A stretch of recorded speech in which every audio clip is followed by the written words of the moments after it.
welcome to A Wealthy Life. My name's Vicky O'Shea, and today in the phenomenal episode 150, can't believe there's been 150 of these already, I'm having a conversation with Guillaume Black, an entrepreneurial young French guy who literally has gone from building bridges out in Turkey, I've been on his bridges, all the way through building his own property portfolio, and now is a prop tech entrepreneur with a company that is supporting, I think, close to 2,000 people using his software to solve problems for people who want to move on from the house that they're currently living in, either through divorce, death, new job opportunities, children, too big, too small, you name it.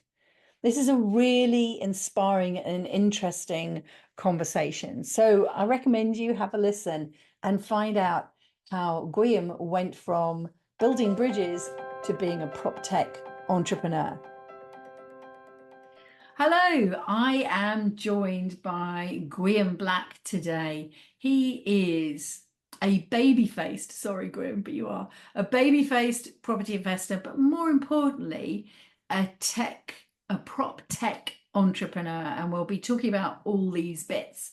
I'm hoping to get to grill him in a friendly way, and we're going to start off with that first question of why did you start investing in property? What made you start investing in property? Because from our other chats, there was some point where you were living in Turkey with your wife and building bridges. Right, yeah. Thanks a lot, Vicky. Thank you very much for having me. Yeah. So, if you want the long story, right? So, yeah, I'm just some village guy from France, right? And I think I was probably the only one of my little place. So, graduated from university when I studied engineering and mechanical engineering actually. But I hated the idea of the factory floor and dealing with unions in France and stuff. And so I just wanted to, and then I value a lot progress and growth. So I'm very concrete. I like to see things being built, and I don't, I can abstract to some level, right? But I need to go to bed where I've built something during the day, or there's something tangible that has happened and is useful. And the sausage factory, like it just because I did a lot of early site placements when I was like really young in factories and stuff, and it's like it never ends, right? So next day there's just another pile of things you have to go through the machine and stuff, and it's just like I find it really, really boring doing the same thing again. And I found it quite rewarding to I don't know, build some cool stuff. So in personal development there's a lot to be said about like vision, and you get what you want, and all you need is to want it, and you'll figure out. So at an early age, actually, I wanted to go and build like Discovery Channel type bridges, basically. So this is what, and then surprise, surprise, like it kind of happens. But and I think it's my dad's a teacher. They're all retired now. My dad was a teacher. My mom was a social, like a care worker. And I'm from some village in France, right? So, if I can do a few things, like anyone can do it, right? So I think it's a few encounters sometimes, and then people say, yeah, like this is how you apply for this type of jobs, and then like it's slow. So that's it, So I value a lot, like mentoring, if it's encounters or paid mentoring, because you just go and engineer your way out of what into what you want. And I've learned it, on the tools, if that makes sense, like practically. Wanting to go and say, oh, let's go and build some cool bridges, and then you sort of somehow create your own luck and go and meet the people you need to meet, and then that's it. So yeah, so I had my master's degree in 2011, started to work overseas. Before Turkey, actually, I went to some funky countries, like I built some bridge in Far East Russia, like 30 miles from North Korea. Most people don't really know this about me, but that was quite interesting. And then I worked off Paris, but I had projects in Belgium and Scotland. So this was where my tie with the UK started. Built some oil and gas kind of solution in Dundee for some companies based in Aberdeen. And I was flying all the time, there, and that was really cool. and I managed a few projects in North America and set up a few projects in North America. And then I moved to Turkey in 2014, and I met my wife there, and we built some cool stuff in Turkey. Again, it's just some big bridges, right? They were. So just to say, hold on, this cool stuff. I told you that I was going to Turkey, and you shared this whole bit about bridges and everything else. What I forgot to do is ask you at the time was which bridges, and I got this overwhelming urge to just keep sending you photos. Did you build this one? Did you build that one? But there was one nutty bridge. I mean, I'm quite sure several of them are nutty in their own forms, but there is one proper nutty bridge there. And I think it goes over the Golden Horn bit, doesn't it? So not up the main bit of the Bosphorus, so the Golden Horn. And this is sort of like it almost looks like the mouth of the Thames. It's that type of an estuary bit, yeah. And the bridge goes over it, and in the middle of the bridge is a train station. I mean, they have an amazing underground system. And so when you get off the bridge at that station, you've either got to walk half the river back to one side, or I'm not the architect, right? I just go and build it. You just build it. Don't ask me why. I don't know. I know, but if you go back to my time in Russia, we built this. It was the biggest bridge in the world at the time. And you went to an island that was claimed by Japan, from some old war time. So don't ask me why. They decide to build and how they decide to build it. But yeah, we just go. I was just the builder, right? I just go and build it. I know. I just thought that's absolutely brilliant. Yeah, but I mean, just as you were listing through all these countries, I'm going, right, so that's another 6 months. No, so he's definitely older than he looks. Definitely, it's just all this, how much you've managed to squeeze in. And I think a really important bit there you're saying about mentoring and manifesting stuff, and how you wanted to build discovery style bridges from an early age. And you said the word and then it's luck. I don't think it is. I think that when you have in your head something that you want to do, you become aware of like opportunities. You get a different pair of glasses on that allows you to see those things. Because if I tied into two things, I loved Jacques Cousteau on the TV doing his underwater, and he built the aqualung. Fish slaughtering, yeah. Yeah. Oh, just this not didn't so much age very well, didn't it? No, not so much of the fish slaughtering, but the fact that he enabled human beings to stay under the water for so long.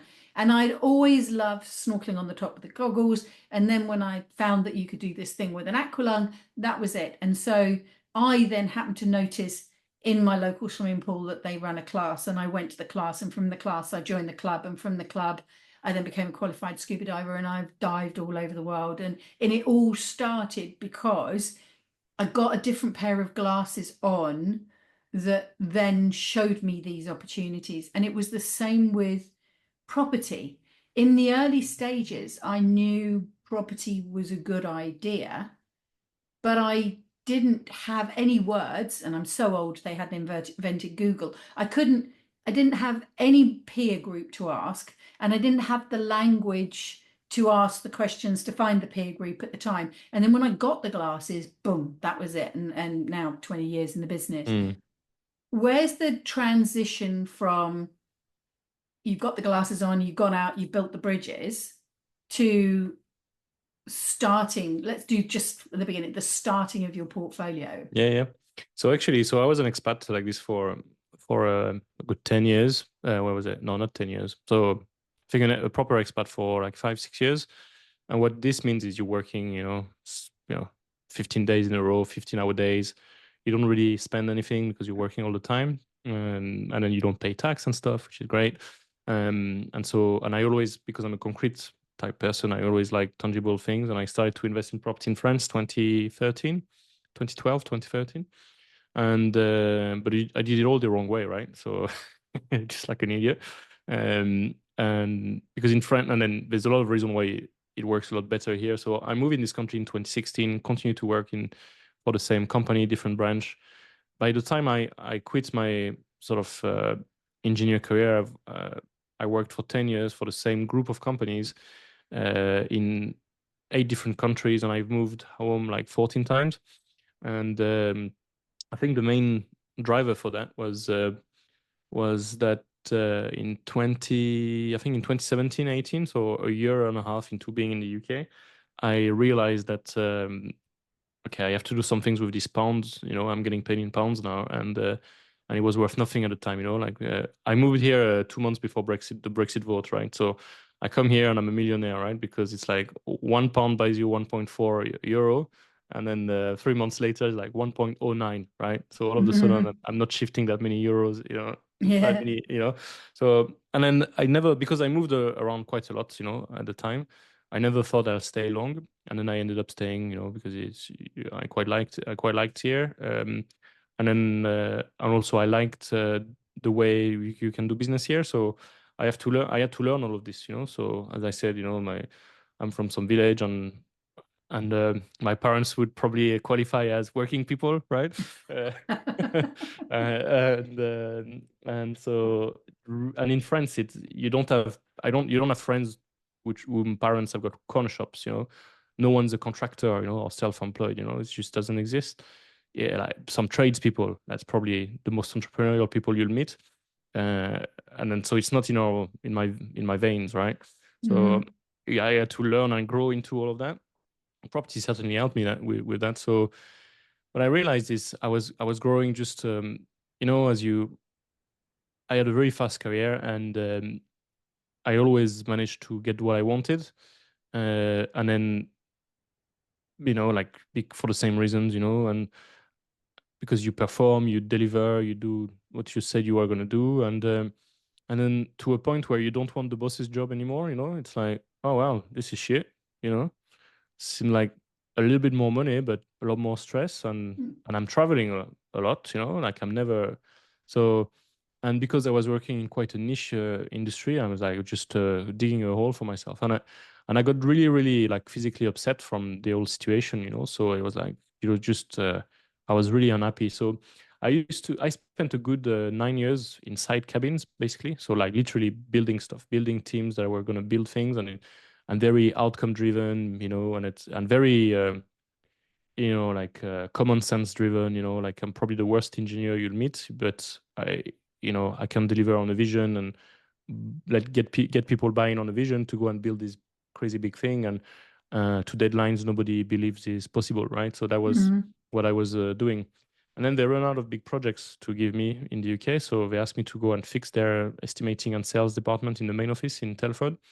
Lots of lovely people and stuff, but I was a bit shocked, right? Because I uh, I turn up at 7, like I would normally, 7 a.m. like you would normally turn up on site, right? That was quite normal. And then the office is closed. I'm like, what the hell? And I'm waiting in the car for 1 hour. I'm like, what is this, right? And then the office manager turns up, and opens the office. I'm like, yeah, we open at 8. So okay, that's different. And so then I discovered a very different world. So for the first time, I had a proper job. And Yes. before it was project based. It's like, let's build this. Okay, we finished building that. Let's move to another place and build this other thing. And it was actually entrepreneurial from that point of view. And then Yes. I turn up and I discover like 9 to 5 gossips, mediocrity, and I'm like, what the hell, right? So and it was just, and then my job wasn't in the delivering and building anymore. It was more in winning work, and I just grew a hatred for the commercials, the politics, and I was really good at it, right? But it's just I didn't enjoy it. It's like it's just. And then it, Boring. it was like a sausage factory, because once you work through a file to bid for a Start job, then again. you brought another file, and I'm like, all right, and If it's you not like, don't enjoy what you're doing, it doesn't matter what you're getting paid, or the mm, benefits of now you're in one place, or reduced hours, which must have meant that you were sort of slightly less yeah, exhausted. but And you don't reduce your hours when you've got a work ethic no, baseline, yeah, right? So you or just end when up you're being the enjoying idiot, the yourself. first in and the last out, and then you Yeah, don't get paid more for it, right?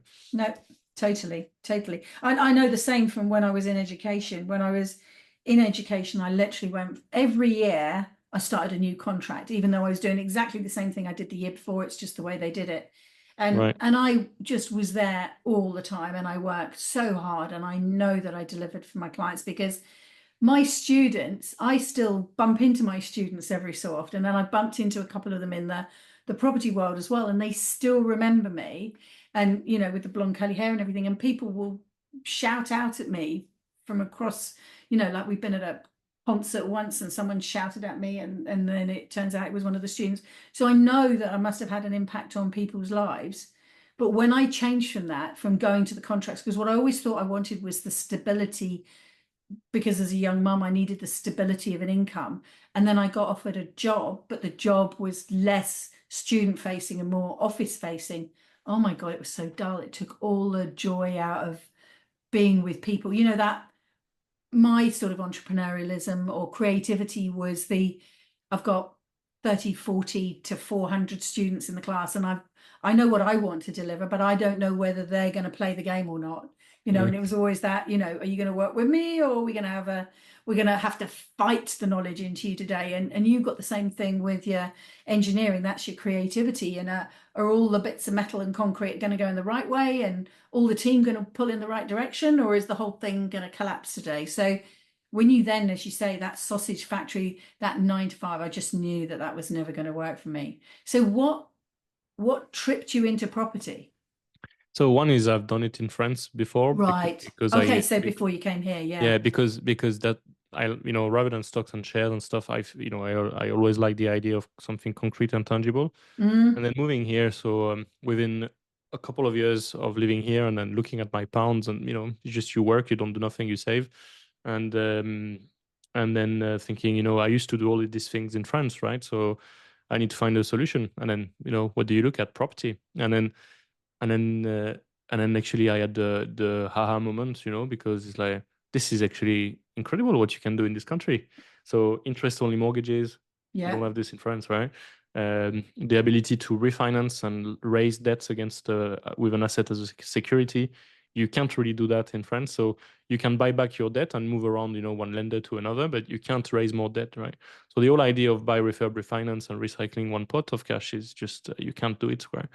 So all of a sudden I'm like, oh wow, so there is something I can have control over. I can just build, and I know based on the price I pay to buy it, based on the refurb I'm going to put into it, the value I've got control over this, and I can get way into the double digit, returns on this money if there's any money left in the deal, and then I can use the same pot of cash again and again and again, and so yeah, that was the big aha moment. And then in the same time as I was having this kind of interest in the UK market, in the same time I was getting this disinterest in the career I had, right? So that was the idea. Brilliant. And so what have you done? Have you gone for buy-to-lets? Have you gone for HMOs? Yeah, so yeah, I've got very boring portfolio of buy-to-lets and HMOs. So it's what worked for me. So I Yeah. wanted cash flow.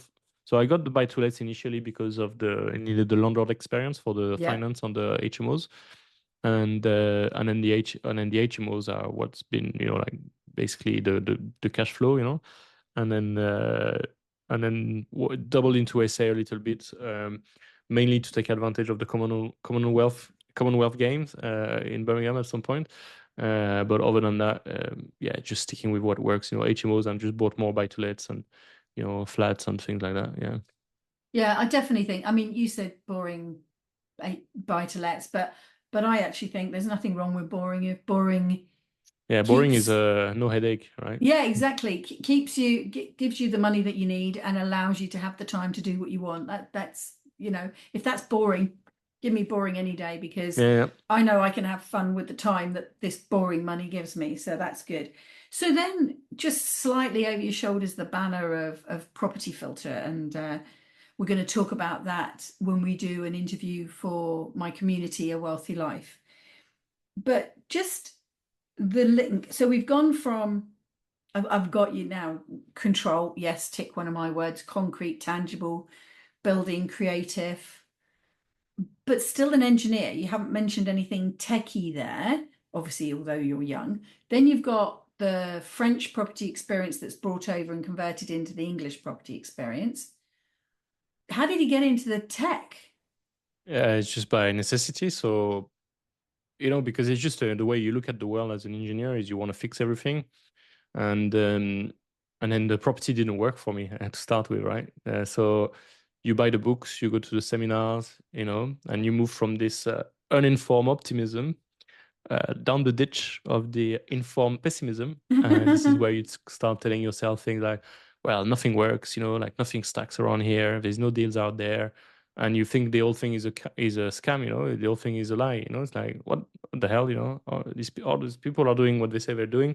There's nothing out there. And I spent a good 9 months, doing like, I don't know, 5 to 20 viewings a week, between me and my partners, and then just randomly booking viewings based on the pictures, the layout.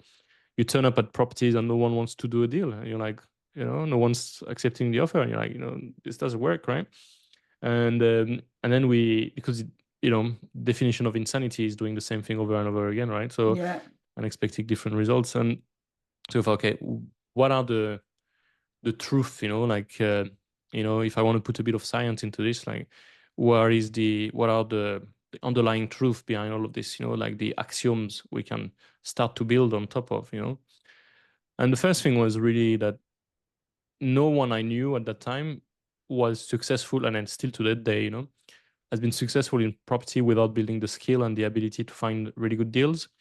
You can buy a couple of deals from sources and then you run out of money, right? So you can't make significant changes in your life by just buying some random properties, right? So that's really the thing. The first thing has been, okay, if there's one thing we need to fix, is one thing we need to excel at is finding deals. So how are we going to do that? So and then we looked into this. Okay, so the truth behind finding deals. So the first one is that you want to buy from motivated sellers. So we stop looking at properties, or we stop projecting our strategy on the properties, because you were like looking at the floor plans. Oh, that would do a great HMO, great area, and then you speak to them and they're like, they've got loads of offers. Like it's just never going to work, right? So the second big rule, if you like, the second axiom has been, property is a people business. So what you really want is engage with those motivated sellers. Deals are bought from motivated sellers. And then when they are motivated, it's then worth you investing in the rapport building, in the relationship, in the negotiation, because you can't negotiate on the 1,000 properties that are within 10 miles of where you live, right? So how do you get lucky and invest your time, focus on energy negotiating, if anything, building rapport with people, if you don't have an indicator that this is going to be worth your time, worth your while.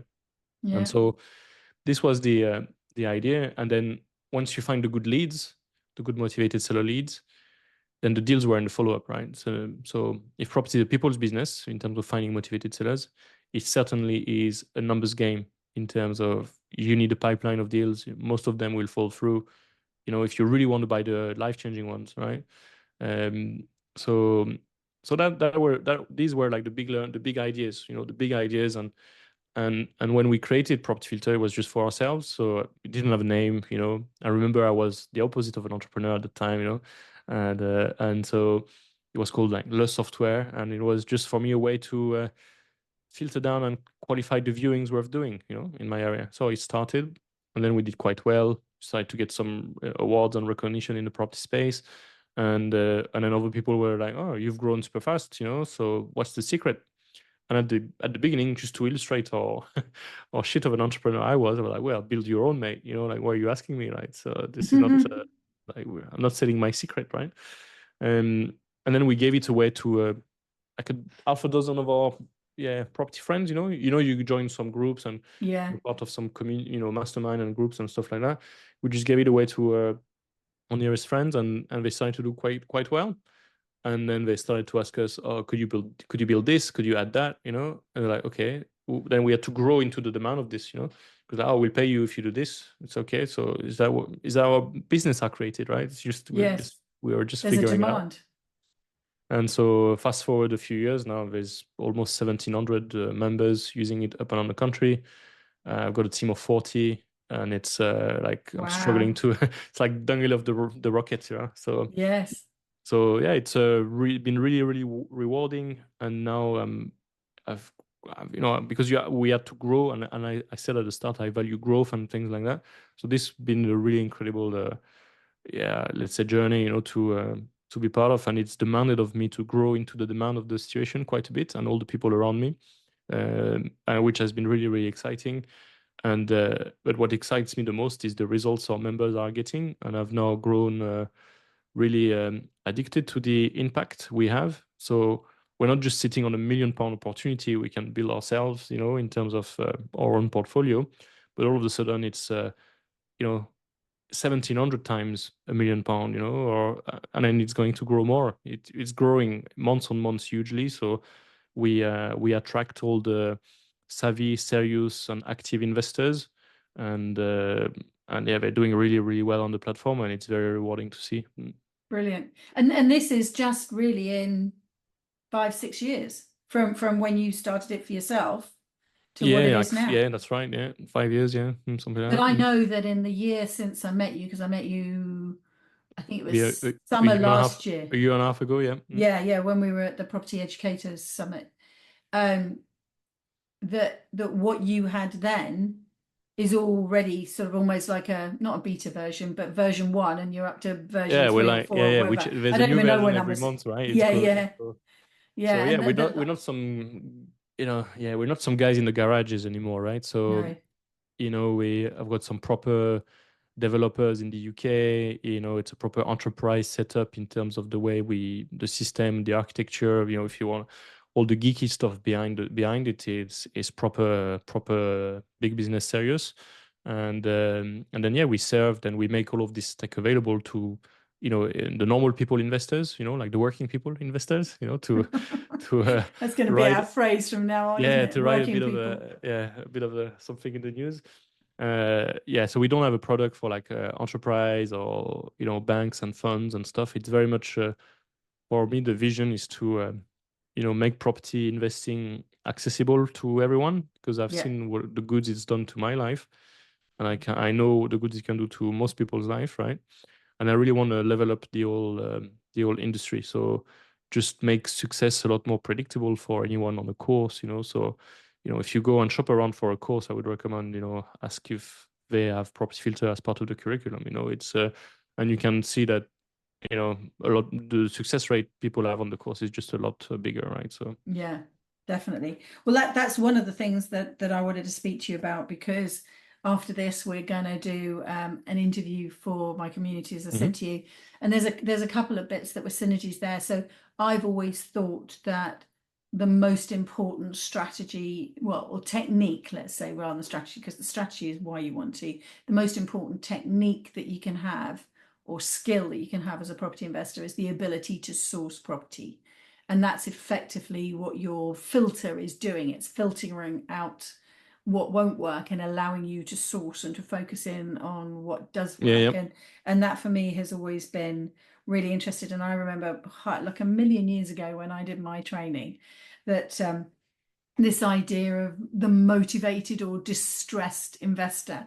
And there was a whole strategy at the time where you could wait outside of courts when Mm. you knew that they were doing the cases around repossession. And what you were literally doing was stalking people as they were about to go into court, engaging them in a conversation, handing them a letter, and the letter was, "I will buy your house for cash." And you were truly in the shark mode of you were Mm. circling people that were bleeding and about to go and get their heads chopped off. It was Mm. absolutely horrendous. So that's not your motivated seller. Your motivated seller is someone who wants to sell, but for whatever reason, and quite often it's deluded prices or whatever else, or sometimes they've been on the market and they actually thought they had a sell and the Mhm. buyers pulled out or dropped out or couldn't proceed for whatever reason. But your motivated sellers are not people who are bleeding that we're going to prey on. They're actually people who want to sell, and you can not exactly see the reason, but you can start to extrapolate what's gone Yeah, on yeah, while trying when to you sell speak to this them. property. Yeah, yeah, Yeah. you know when you speak with them. So there will be signs that. So basically, so it's great you said about like working together and how it's the synergy between you, property filter, like the educator and property filter. It's very much there because the system will identify the best motivated seller leads, and then we'll give you the framework to convert all these good leads into great deals. Once you do Yes. 10 times fewer viewings, once you send 10 times fewer letters, and you start to have those 10 times more interesting conversation, what do you say? And this is where the educator comes in and helps you to negotiate all the person-to-person type technique things, and the software will sort of find you these people to speak to, basically. Yeah. And then what we find is people need their hand held for the negotiation and this part, which is not very scalable. I can't coach 2,000 people, and so this is where it works really well together with the educator. And what you said about the motivation, so people will sell properties below or less than what they're worth for lots of reasons, and really it's because they have a problem of some sort, and your job as an investor is to create value by solving problems. So the system will pick up that there's a pattern here because they're dropping the price every 2 weeks, and they are moving from one agent to another all the time, and they had the sale fall through, and or that they've got an underlying problem, because they have a short lease, or because they potentially negative equity and they are struggling to sell it for less than what they bought it for in 2008, Mm. and so they have a problem here. And then knowing the different strategies and tactics and ways to do deal, which might be creative, really help them solve these problems. The problems we have, it might be that they found their dream home, right? They are moving, they found their dream home, and they can't afford to lose it. There's high demand for this home over there. They need to get out of their chains, sell their house as quickly as possible just to secure it. It's the most important to them. And then they can't afford to waste their time with some tire kicker who's gonna get them Yeah. lose 9 months and lose their dream home, Yeah. all the way to more tragic things, with probate and things like people splitting up and things like that. Then people want to move on in life, right? Yeah.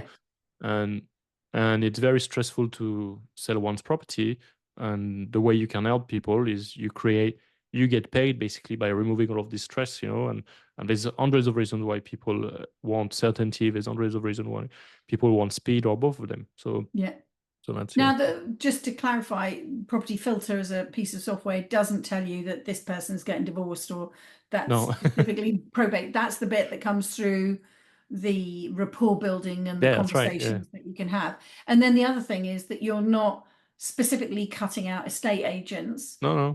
You're finding the information, but you're still working in amongst the whole sort of picture. Look, you can go fast. So on Property Filter, you can find all the properties that have had their sale fallen through, close to where you live, and click a button, send them a campaign of letters. One letter today, one in 2 weeks, one in 4 weeks, one in 2 months, whatever you want, and then speak directly with the vendors. And then equally, you can go and book the viewings, and and speak with the agents, do the deal with the agents, etc. And the way to see it is you can go fast, direct to vendor. You might be able to do a deal, but then you miss out on all the opportunity to build yourself a reputation in your area of being, the local property problem solvers that all the agents are passing deals to.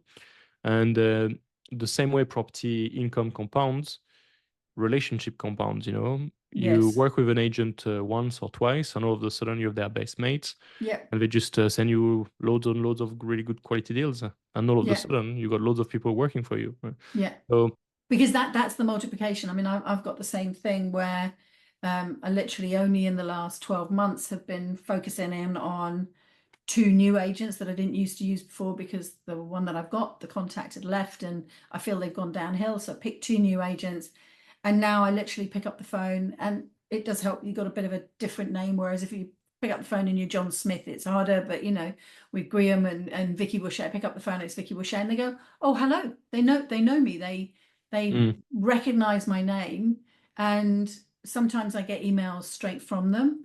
There've been a few where they've gone, "This is about coming to market," and I think this is because there's a couple of very specific property types that I look for, and then the rest are just sort of general buy-to-lets. But I think you're right. There is that temptation to think, oh, if I go direct to the vendor, would there be a benefit? And I suppose what you could be doing is saving the vendor 5 or whatever amount of fee, 5 grand fees or whatever it is from the estate agent would sell them, and maybe you save that money and maybe they give you that discount instead.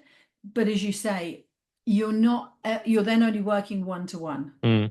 You and that vendor, and when you've bought that house, then you've got to go and find another vendor.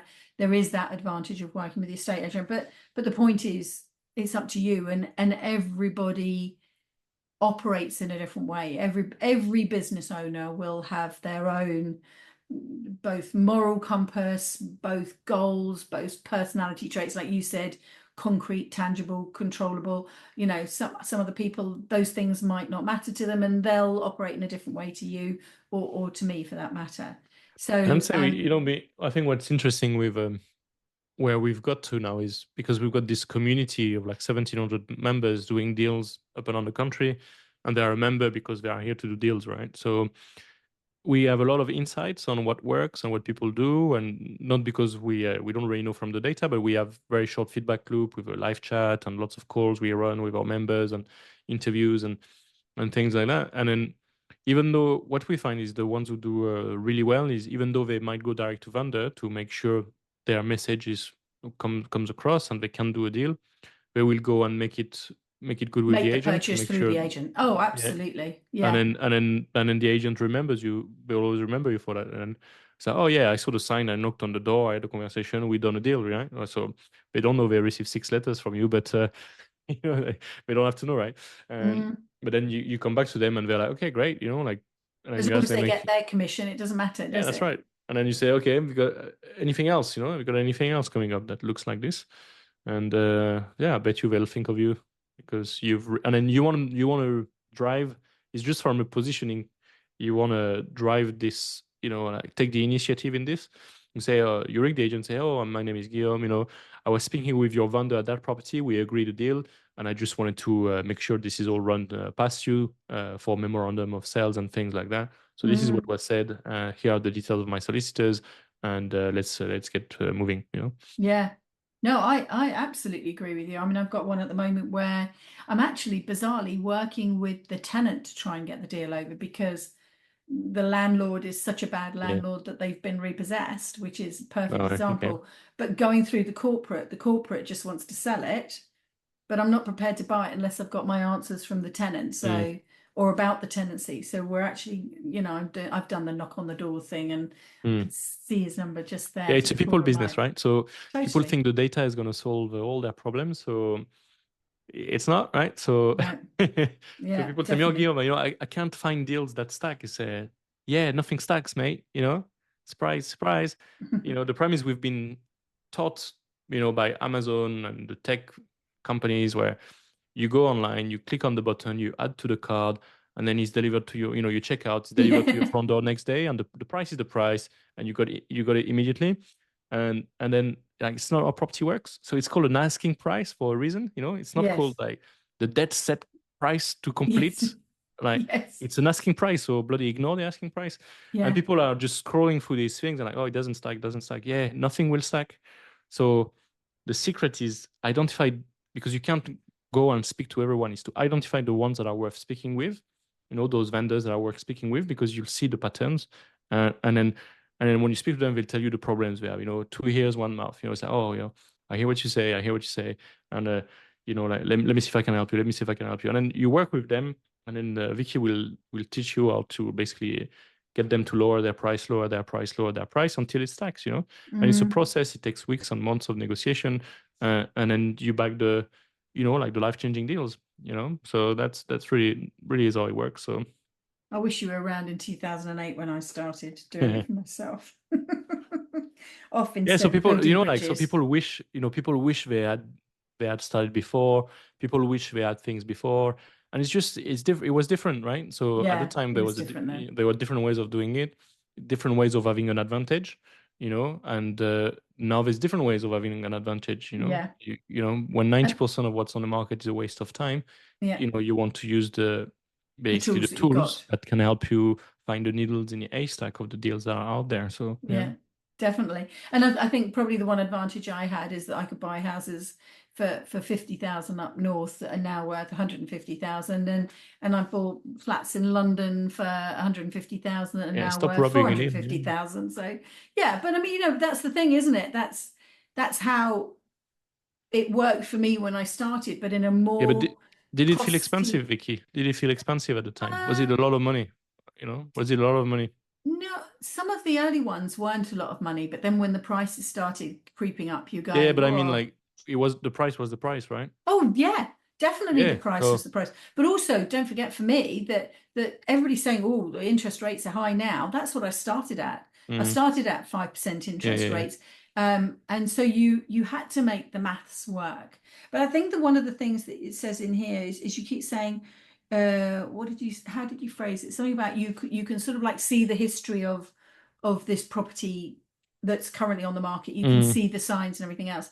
What I really liked was the amount of data that you have pulled into one place that allows on one screen so much more analysis rather than you've got to go to this website and that website and this website and that website and then you've got to look at this and then you've got to look at that. It has, as you say, if there are thousands of deals out there, the quicker I can get to going no. And I've always thought of that as well, the same with buying houses, the quicker I can get a no. So you want to say no, great, then I can go to another one because there are loads of properties mm, that I need to look at. And even if you've been through the filtering of property filter, there are still loads of properties out yeah. there and loads of vendors to have conversations with. And the sooner you get to no, the sooner you're going to get to yes, because the no's you just knock off. Great. Now that leaves me these to focus on. And then you put your time in the right places because this can become all consuming. I remember when I first started out, that was literally all I would do. And I would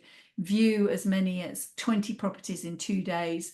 We weren't able to drink because we couldn't go to toilet because all of the places were repossessed and all the loos were off. So we would have to do all of these viewings and have systems to try and Mm, remember them all, and then take a break to go to what I called my muck office, because that was the one place where I could get warm, get a hot drink, use the loo, do a bit of Wi-Fi. And I used to have to carry my laptop around with me because I had to like log into my McDonald's free Wi-Fi because none of this was on the phone, So I mean, mm. nowadays it is so easy. You've got access to everything at your fingertips.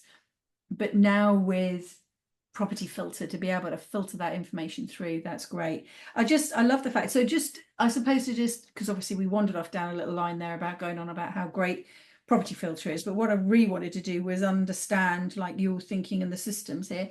So in your team of 40, I think you also mentioned when you started investing, you used the we word. You must have a tech whiz kid somewhere there in the background. If you're the engineer, there's Yeah, yeah. So I have someone. no idea how it works, like personally. So, so I started, because I entered in partnerships with a friend of mine, my best man, best friend, Florian. So, okay, let's do property together. And he has the same value as me. He was working for a British company building the GLR plant in Slovakia, making money in pounds. Same time as me, same situation as me. And then looking at this worthless currency to say, like, what could we do with it, right? At the time. And then we say, okay, let's go into property together. It seems like a good idea. And then he came over, and then we struggled together basically to make it work. And then we went back to these, okay, what are the truth, and they turn out to be like pretty how do you call it, uh I forgot the term. No, it will come back to me. um I forgot the term, no worries. But so basically we started with these axioms and these truths, and then we went out to ask Flo's brother, said, can you do a bit of a tool? So he's more of a programmer, so building real life machines. He doesn't know cloud, doesn't know web, doesn't know app, he didn't know at the time. So he knew nothing about the tech stack to build what we needed, but he could code a few things, right? So he was really good at real life machines, like robots and things for factories. That's his background, simulators and stuff like that. And then he built a little tool for us to go and qualify the viewings. And everything I do in partnerships. So I'm a people's person at art. I think one of the big haha moments over the last sort of 5-6 years has been to understand wealth dynamics Oh and yeah.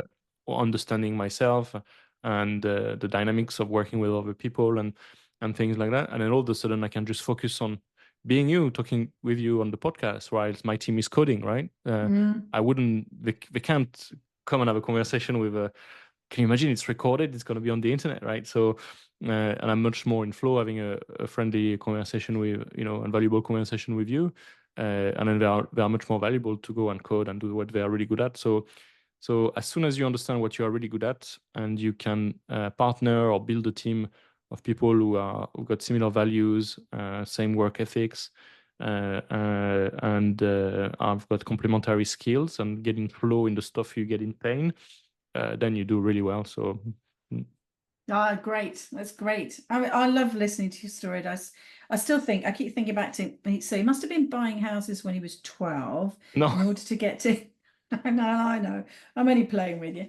No, that's great. I thank you very much for sharing that, and also sharing, the evolution into property filter, because I think it's really interesting with, the advent, and this has come about almost before AI has really hit the scene, but coming about and looking at how software, I suppose that's what I would call this more than anything else, that the software can make your life easier, whereas there's the old fashioned and the slog it out way, and if there is a sieve or a filter that you can shake out so that just all the good stuff comes out and you can work with the good stuff, that's really helpful.